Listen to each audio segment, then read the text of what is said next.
তোমার কোনো কষ্ট লাগবে না, চোখ খুলে তাকায় দেখো সওয়াব। কি দেখবো? মা দেখ, বাপ দেখ। মা বাবার দিয়ে তাকায় থাকো, অনায়াসে সওয়াব। আল্লাহর কোরআনটা খুইলা তাকায় দেখো, সওয়াব। ওলামায়ে কেরাম আহলে হক যারা, যাদের বয়ানে মানুষের দিল পরিবর্তন হয়, আমলের জন্য অন্তর তৈরি হয়, দেখো সওয়াব। বাইতুল্লাহর দিয়ে তাকায় থাকবা, সওয়াব। এত দামি বাইতুল্লাহ, যেই বাইতুল্লাহর বাউন্ডারি আর এরিয়ার মধ্যে ঢুকলেই একবার আল্লাহ বললে 1 লক্ষ বার আল্লাহ বলার সওয়াব। এত দামি জায়গা, প্রশ্ন বড় কঠিন। এত সুন্দর দামি জায়গার মানুষগুলো কেন পৃথিবীর নিকৃষ্ট লম্পট চরিত্রহীন? আরে ভাই, আতরের দোকানে গেলে কিনতে না পারলে অন্তত গ্যারান্টা তো পাওয়া যাবে, কি ভাই? তাহলে বাইতুল্লাহর মতো জায়গার মানুষ খারাপ হতে পারে মানি, কিন্তু পৃথিবীর থেকে সব থেকে খারাপ কেন? এর একমাত্র জবাব, মুরব্বি মানে নাই। আমার বয়ানের মূল থিম যে আয়াত পড়ছি, এর বিষয়বস্তু 1, আল্লাহকে ভয় করো, 2, মুরব্বি মেনে চলো। এটা আমার আয়াতের বিষয়বস্তু। যারা মুরব্বি মানে না, আল্লাহর কসম 1 বার, আল্লাহর কসম 2 বার, আল্লাহর কসম 3 বার, ওয়াল্লাহি বিল্লাহি তাল্লাহি, যারা আল্লাহর খাঁটি বান্দা, যারা তাকওয়াওয়ালা, এদেরকে না মানিয়া নিজের মন মতো চলে, এদের দুনিয়াও বরবাদ, আখিরাতও বরবাদ।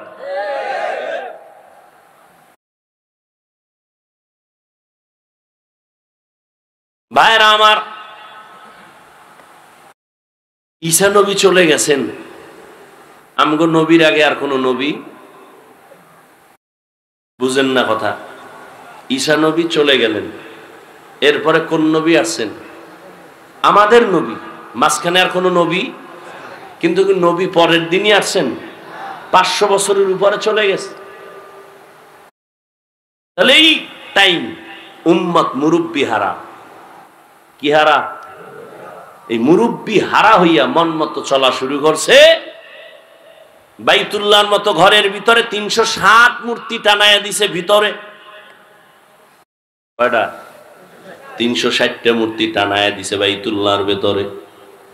নারী আর পুরুষ বাইতুল্লাহর চারপাশ তাওয়াফ করে উলঙ্গ, কেউ কাপড় পরে না।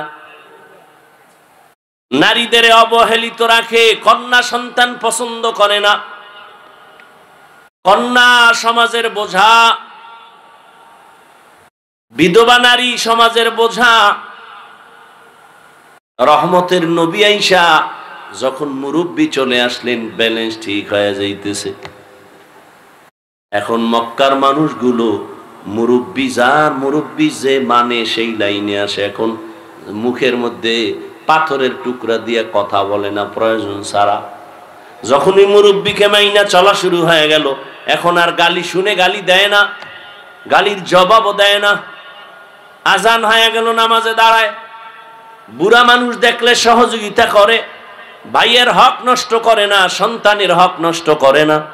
নবী আইসা ব্যালেন্স করে দিলেন। কন্যা সন্তান পাইছো, শুকর আদায় করো, তুমি একটা জান্নাত পেয়ে গেছো। 2টা কন্যা পেয়েছো, তুমি 2টা জান্নাতের মালিক। তুমি 3টা কন্যা পেয়েছো, তুমি 3টা জান্নাতের মালিক। ও জগতের মানুষ, তোমরা কন্যা অপছন্দ করো, আর আমি বিশ্ব নবীর একটা ছেলেও নাই, আমি নবীও 4 কন্যার বাবা।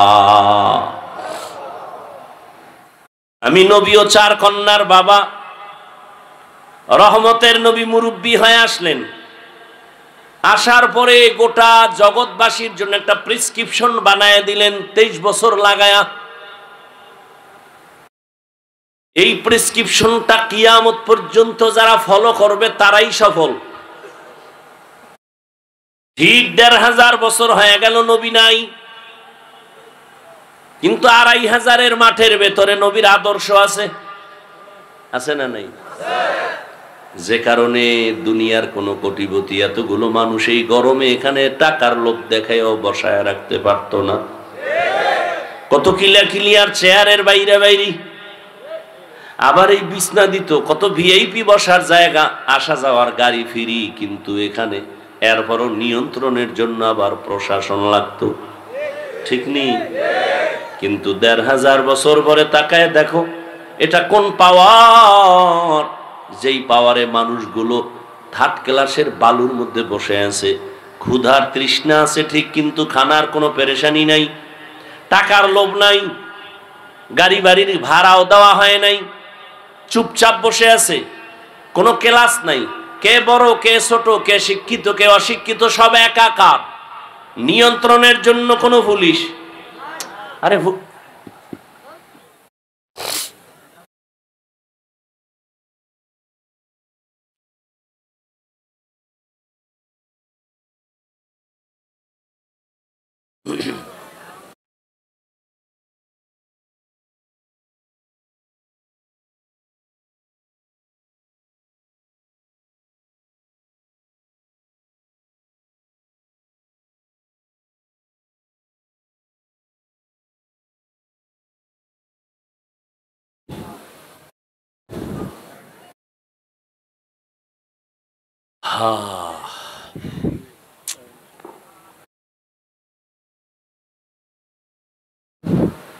এই অন্ধকারে যাওয়া তো ভালো মানুষের কাম না।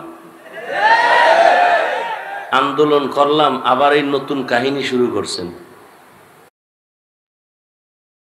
অন্ধকারে পালায় যাও, এটা কোনো সভ্য মানুষের কাজ? এটা কোন নিয়ম? বাতি নেই, আসতে ফাঁকে ফোকে গেছে, জোতাগুলো খেয়াল করেন আছে না নিয়ে গেছে।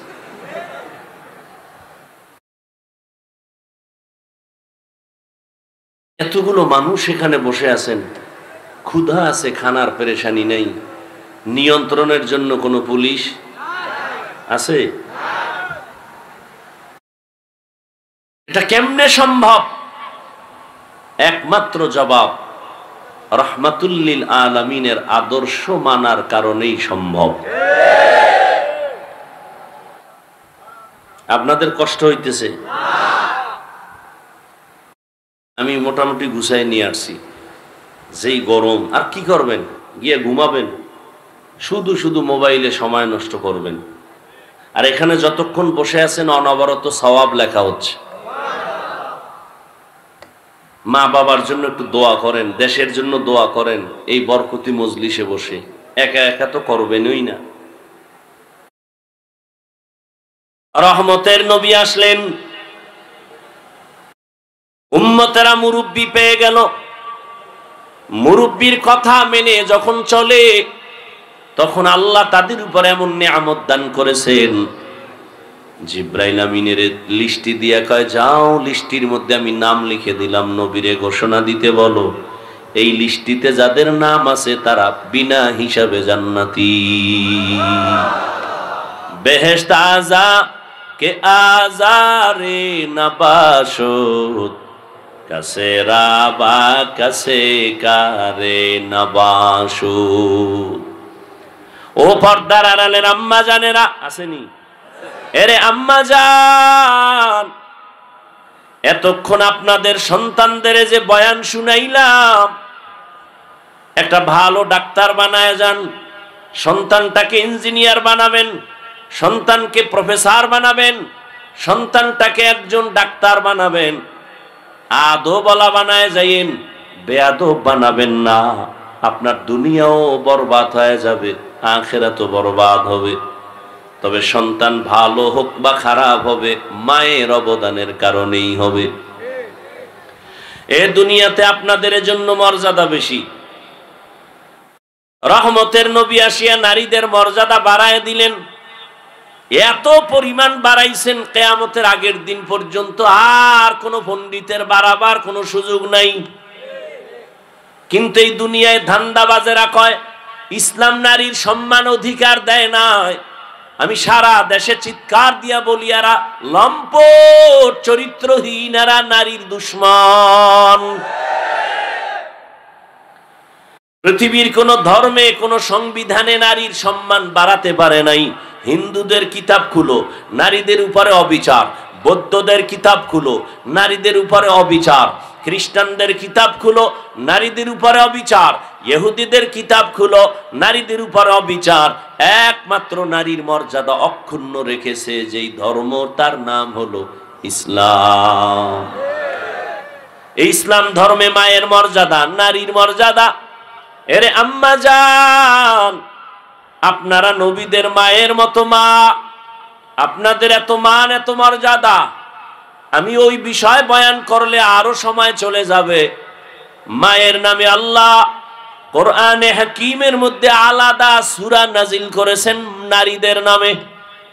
ঈসা নবীর মা মারিয়ামের নামে সূরা নাজিল করেছেন আল্লাহ। মায়ের এত মর্যাদা আল্লাহ দিয়েছেন। নবীর মাধ্যমে বিধবা নারীর সম্মান আমার নবী দৃষ্টান্ত কায়েম করেছেন। 25 বছর বয়স আমার নবীর, নবী হিসাবে তো আলাদা তার পাওয়ার, আল্লাহ তাকে আবার আলাদা স্পেশাল আরো মানুষের পাওয়ার দিয়েছেন এক্সট্রা। এত পাওয়ার নিয়ে যখন 25 বছরে পদার্পণ করলেন তখন পাওয়ার তো আরো ফুল, কিন্তু কঠিন আল্লাহর কুদরত। এই পাওয়ার আল্লাহ রহমতের নবীর 25 বছরে জীবন সঙ্গিনী যিনি চলে আসলেন, তিনি 2 স্বামী বিদায়ের পরে আসতেছে 40 বছরের বিধবা নারী খাদিজা রাদিয়াল্লাহু আনহা। চিন্তা করা দরকার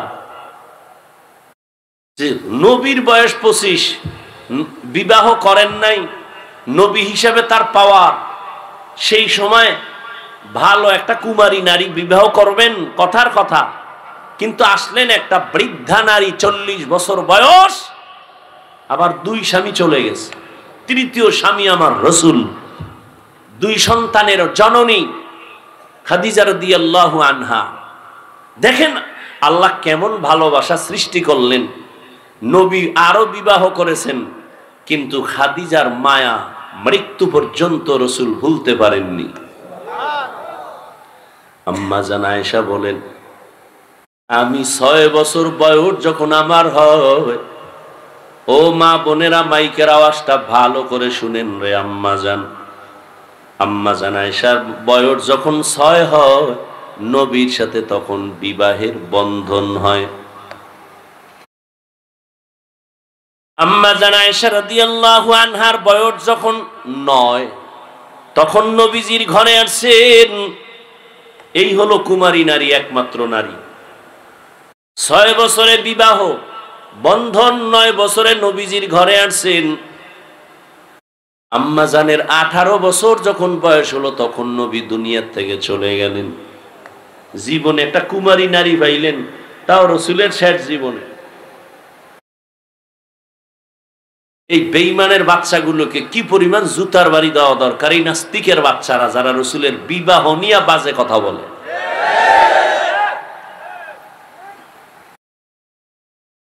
নবীজি একজন মাত্র কুমারী নারী পেয়েছেন, 6 বছরে বিয়া হলো, 9 বছরে নবীর ঘরে আসছেন। আয়েশা নবীর ঘরে 18 বছর যখন আম্মা জানের বয়স, তখন নবী বিদায় হয়ে গেলেন। বলেন আমার আম্মা জান নবীর ঘর করলেন কয় বছর?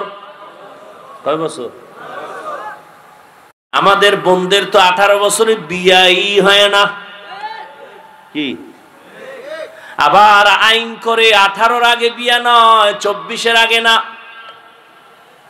আর আম্মা জানের 18 বছর বয়স হইয়াই গেল, নবী এখন বিদায়। নবীজির ঘর করলেন মাত্র 9 বছর। আম্মা জান 9 বছর নবীর ঘর করে কি পাইলেন? আম্মা জান বলেন, আমি 2000-এর উপরে হাদিসের হাফেজা হয়ে গেছি।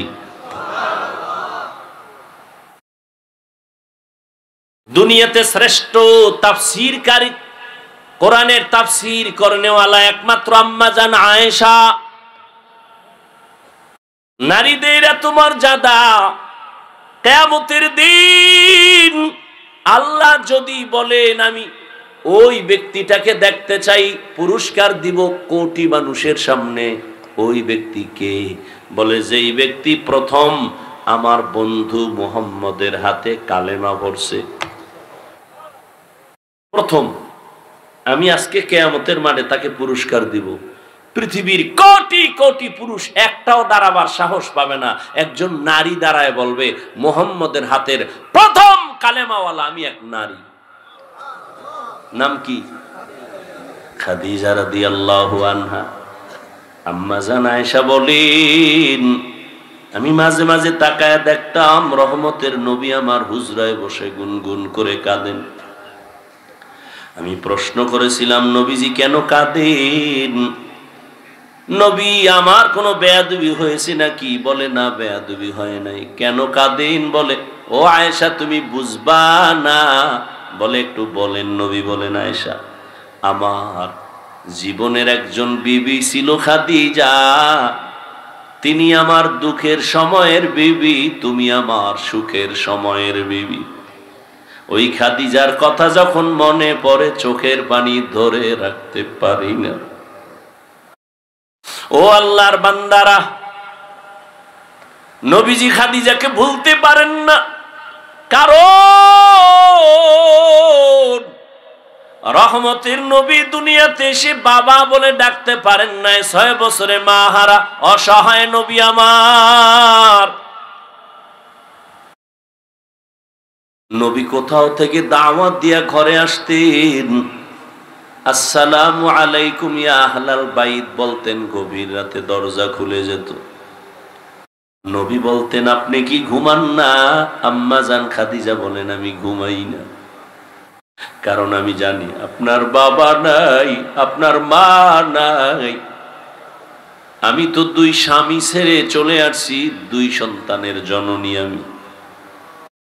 আজকে যদি আপনার মা বেঁচে থাকতেন, আপনার কষ্টের দাওয়াতের কথা স্মরণ করে মা ঘুমাইতে পারতেন না।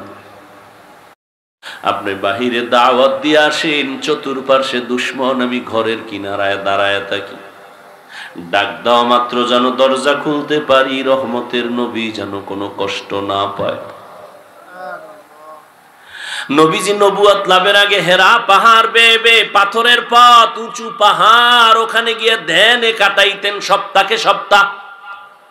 আসেন না নবী, আম্মাজান খাদিজা বুড়া মানুষ মহিলা একা একা নাস্তা রেডি করিয়া ওই পাহাড় বেয়ে বেয়ে বেয়ে বেয়ে উপরে উঠে রসুলের কাছে নাস্তা পৌঁছাইতে।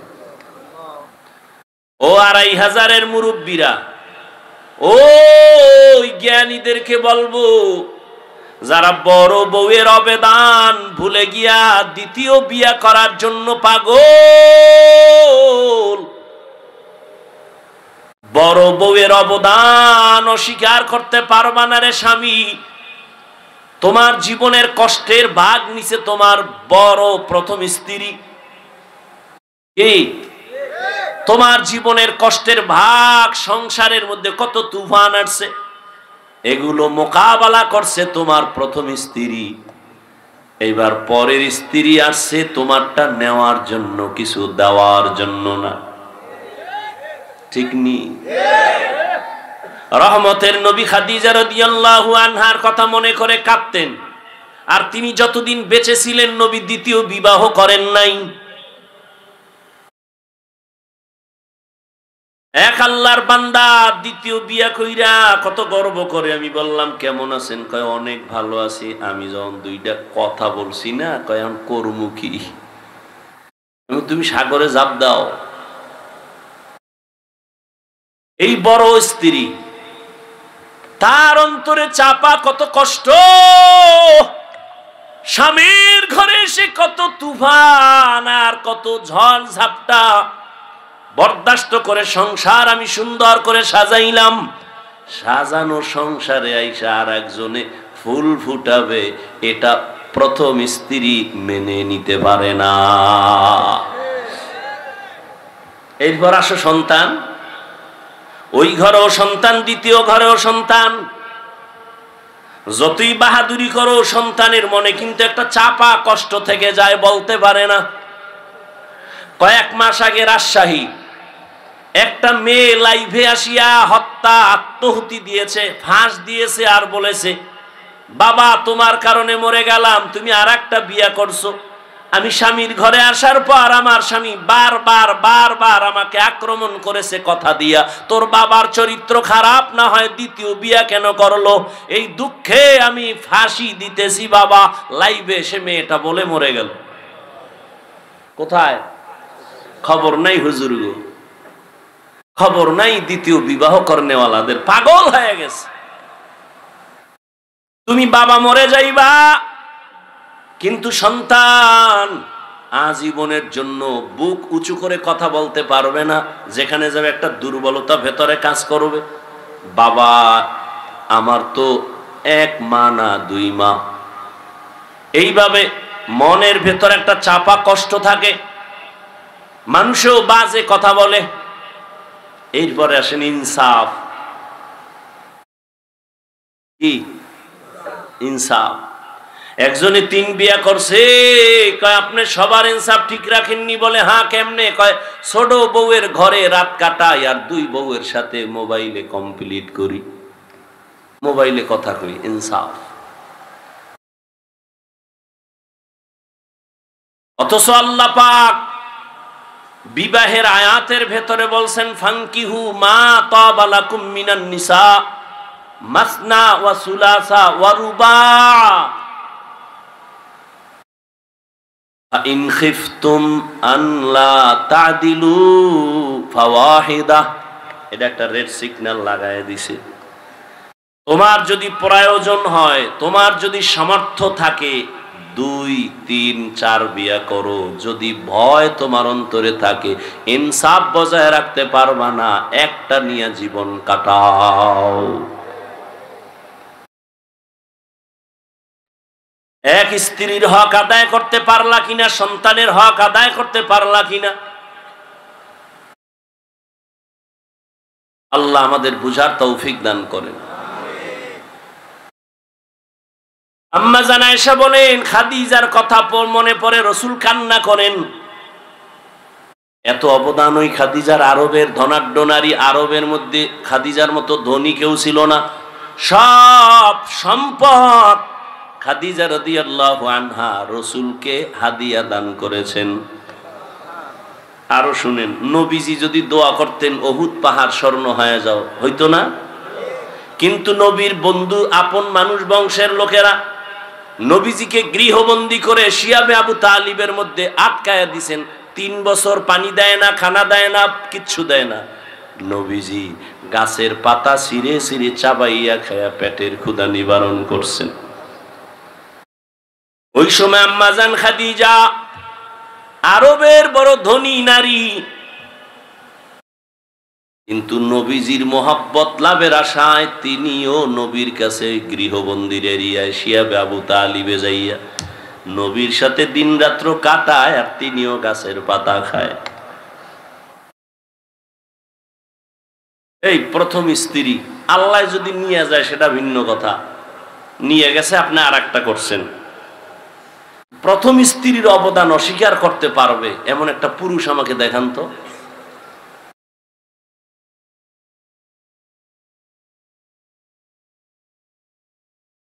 আল্লাহ মাফ করুক, আমার জানা মতে নাই। কি সৌদি আরব আর কি বাংলাদেশ, শান্তিতে নাই কেউ। আর অধিকাংশ এই ঝামেলাগুলো কারা পড়ে? যাদের টাকা একটু বেশি হয়, তারা চোখ ডাইনে বামে দৌড়ায় আর মোবাইল। কি ফান্দে পইরা বগা কান্দে, এমন ফান্দে পইরা গেছে, মিস কল পাইছে। যখন একটু ব্যাক করছে, বিপরীত আওয়াজ শুনে ডানা কাটা ভরি। সুন্দর সুন্দর কথা কয়, সাজায়া মধুমাখা আওয়াজ, মাঝে মাঝে ইংলিশও কয়। আর হ্যার বড় বউ তো ইংরেজি বুঝেই না। এখন আধুনিক তো, একটু ইংলিশ দরকার। বাস ফান্দে হইরা বিয়ে করে লাইছে। আর কেউ আছে টাকার গরম, আরে আমার টাকা আছে, আমি 4টা খাওয়াইতেরি। তুমি 10টা খাওয়ানো আর হক আদায় করা এক না। আর এই সন্তানগুলো কার মুখের দিকে তাকাবে? একবারও যদি বাবা চিন্তা করত, ওই পথে যেত না।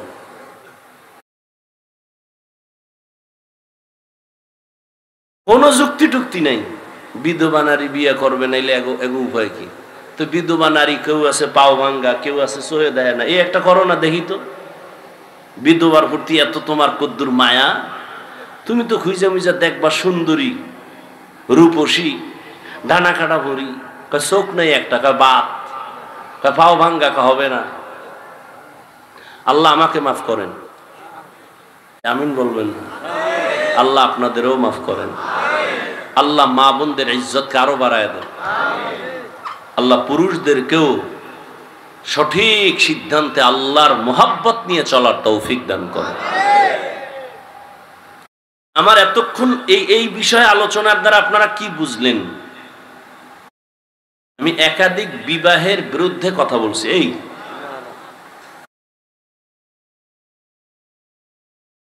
ইনসাফ বজায় রাখতে পারলে আল্লাহ পাক অনুমতি দিছেন, করতেই হবে, বিষয়টা এমন না।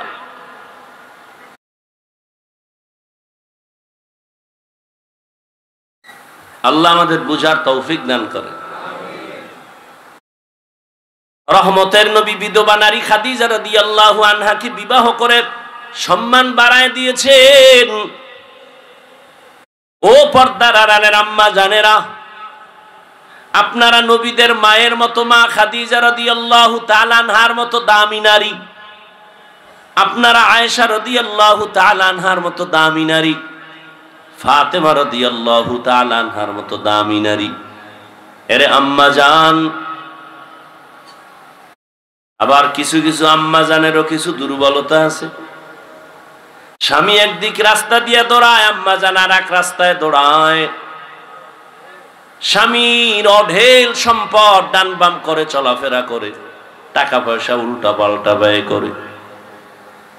এই জন্য একজন মা ঘরের অলংকার, একজন আম্মা যদি স্বামীর কামাই রুজি সব ডাটা নিয়ে চলে, এমন কোন স্বামীর ক্ষমতা নাই যে একটা টাকা হারাম ঘরের মধ্যে ঢুকাবে। স্বামী বেচারা চাকরি করে, বেতন কত 50, মাস শেষ 50 আসছে, পরের মাসে 52,000। স্ত্রী যদি বলে স্বামী 2,000 বেশি কেন, একজনে হাত দিয়ে দিছে, মানলাম। তৃতীয় মাসে দেখে 5,000 বেশি। স্ত্রী যদি প্রত্যেক মাসে ধরা দেয়, তাহলে কোন স্বামীর ক্ষমতা নাই হারাম টাকা ঘরে ঢুকাবে। আম্মাজান জিগাইবে কখন, সে আরো খুশি, আরো আনো, যতবারও আনো। এরে আম্মাজান, হারাম টাকায় আরাম নাই। স্বামীকে সঠিক সিদ্ধান্তের পথে চালাইয়েন, না খাইয়া থাকবেন, তারপরও আপনার স্বামী যেন হারাম টাকা ঘরে না ঢুকায়। হারামের ভেতরে শান্তি নাই রে মা, শরীরটাও নষ্ট হয়ে যাবে, সন্তানও আপনাদের বিরুদ্ধে চলে যাবে। যেই সন্তানকে মা বাবায় হারাম খাওয়ায়, লিখে রাখো লিখে রাখো লিখে রাখো, সুদের টাকা ঘুষের টাকা যেই মা বাবা সন্তানের খাওয়ায়, ওই সন্তান কোনোদিন মা বাবার খেদমত করবে না। হালাল খাওয়াইও রে মা, কারণ বাবার তুলনায় সন্তান মাকে ফলো করে বেশি, মায়ের অনুসরণ করে বেশি, মায়ের খেয়াল রাখতে হবে বেশি, কারণ সন্তানকে মায়ের কারণে ভালো হয় খারাপ হয়। এরে আম্মা জান, একটা সন্তান ডাক্তার বানাবেন, সৎ চরিত্রওয়ালা, দুশ্চরিত্র সন্তান রেখে যাবেন না। ডাক্তার হইয়া কোরআন পড়বে, মা বাবার জন্য দোয়া করবে। ইঞ্জিনিয়ার বানাবেন, কোরআন পড়াইবেন, কোরআন পড়বে, ইঞ্জিনিয়ারিং এর কাজ করবে, মা বাবার জন্য দোয়া করবে। এমন একটা সন্তান রেখে যান রে মা, এখন থেকে তওবা করেন। এরে আম্মা জান, আপনাদের মতো কত মা এখনো আছে তাহাজ্জুদ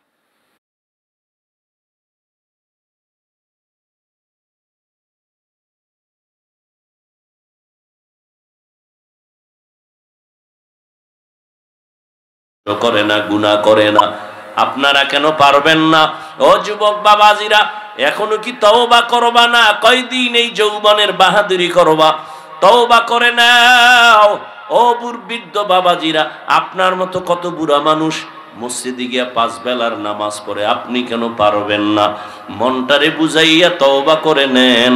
ও যুবক বাবা, তুমিও তওবা করো। মনে মনে আল্লাহকে বলো, আল্লাহ, আমার মতো যুবক স্কুল কলেজে ভরিয়া যদি নামাজ পড়ে, আমি কেন পারি না? আমার মতো যুবক যদি চাকরি করে, ব্যবসা করে, গাড়ি চালায়, নামাজ পড়ে, আমি কেন পারবো না? শয়তানের ধোকায় পড়ে গুনাহ করেছি, আল্লাহর কাছে তওবা করো। এই গুনার খবর যদি তোমার মা বাবা আপনজন কেউ জানতো, কেউ তোমাকে সম্মান আর মহব্বতের নজরে দেখতো না। আল্লাহ কিন্তু জানার পরও রাগ করে পানি বন্ধ করেন নাই, বাতাস বন্ধ করেন নাই, খানা বন্ধ করেন নাই। ওই আল্লাহর মতো মহব্বতের দয়ার আর কেউ নাই। অন্তর নরম করে তওবা করো। আল্লাহকে বলো, দয়ার মালিক, জীবনে শয়তানের ধোকায় পড়ে কত নামাজ ছাড়লাম, বেপরদায় চললাম, দাড়ি কাটলাম, নবীজির মোহাব্বত নিয়ে তৈরি হয়ে গেলাম, আজ থেকে আর কখনো নামাজ ছাড়ব না, মা বাবাকে কষ্ট দিব না, উলামায়ে কেরামের বিরুদ্ধে যাব না, নবীজির তরিকা মেনে চলবো, 5 ওয়াক্ত নামাজ পড়বো, দাড়ি কাটবো না। তওবা করার মতো যদি নিয়ত হয়, আর অন্তরে যদি দুর্বলতা না থাকে, মরণের কথা স্মরণ করে আল্লাহর মোহাব্বতের যদি নিয়ত থাকে, তওবার খাঁটি নিয়ত যাদের আছে, রিজিকের মালিক আল্লাহ, হায়াতের মালিক আল্লাহ, আল্লাহ পাক রিজিক দিবেন, হায়াত দিবেন, হায়াত শেষ না হতে মরণ হবে না, আল্লাহ পাক মরণ দেওয়ার মালিক, ইজ্জত দেওয়ার মালিক।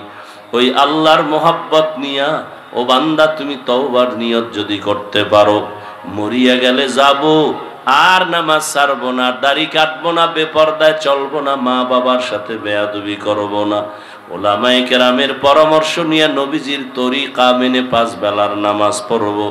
তওবার নিয়ত যদি হয়, দুটো হাত আমার আল্লাহকে দেখায় দাও। আয় আল্লাহ, হাতগুলো আমাদের কবুল করে নেন, তওবা কবুল করে নেন।